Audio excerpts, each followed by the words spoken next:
अपने जैसा है, लेकिन जो मैंने 1 महीने से कैंपेन के दौरान महसूस किया है कि लोगों की बहुत ज्यादा उम्मीदें, आशाएं मुझसे जुड़ी हुई हैं, तो मैं पूरी मजबूती से अपने सभी कर्तव्यों को निभाने के लिए तैयार। ভারতের বিহার বিধানসভা নির্বাচনে চমক দেখিয়েছেন জনপ্রিয় তরুণ শাস্ত্রীয় সঙ্গীত শিল্পী মৈথিলী ঠাকুর।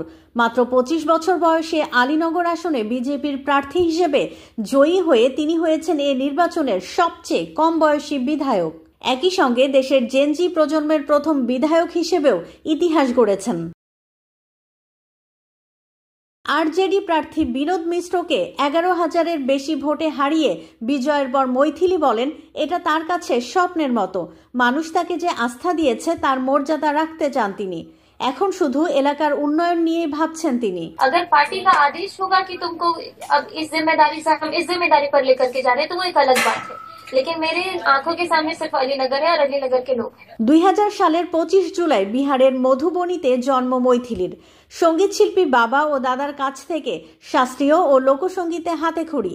খুব অল্প বয়সী Little Champs, Indian Idol Junior ও রাইজিং স্টার এর মতো জনপ্রিয় রিয়েলিটি শোতে অংশ নিয়ে ব্যাপক পরিচিতি পান তিনি।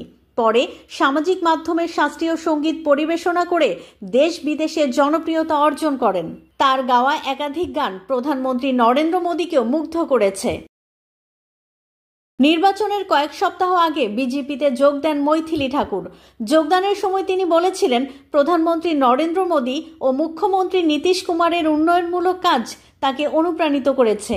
তিনি বিহারের উন্নয়নে ভূমিকা রাখতে চান বলেও জানান। सबसे ज्यादा तो ये लगता है अपने विधानसभा में, मैं पहले अपनी विधानसभा की बात करूं, कि जो ग्रामीण सड़कें हैं उसकी स्थिति ऐसी है कि महिलाएं उससे परेशान हैं। तो पहले उसको ठीक करना। सुरक्षा के मामले में बिहार ऑलरेडी 20 साल में इतना डेवलप किया है। 20 साल के पहले की बात अगर करी जाए और अब इस 20 साल के अंदर महिलाओं की सुरक्षा की बात की जाए तो हम लोग बहुत ही अच्छे कंडीशन में हैं। और युवाओं के लिए रोजगार की बातें की जाए तो इसके लिए हमारे पार्टी का जो मैनिफेस्टो है, आपने अगर उसे पढ़ा होगा तो उसमें बहुत कुछ है। तो जब उसको हम लोग सुचारू रूप से पूरा एक्टिव तरीके से लोगों तक पहुंचाएंगे, इसी में हमारे काम बनते चले जाएंगे। সঙ্গীত মঞ্চ থেকে রাজনীতির অঙ্গনে দুই শাখাতেই নিজ প্রতিভা ও জনপ্রিয়তায় জায়গা করে নিয়েছেন মৈথিলী। তরুণ প্রজন্মের প্রতিনিধিত্বকারী এই শিল্পী এখন বিহারের মানুষের প্রত্যাশা পূরণের নতুন দায়িত্ব নিয়ে সামনে এগিয়ে যাচ্ছেন। Next level, well done, side by side, fridge.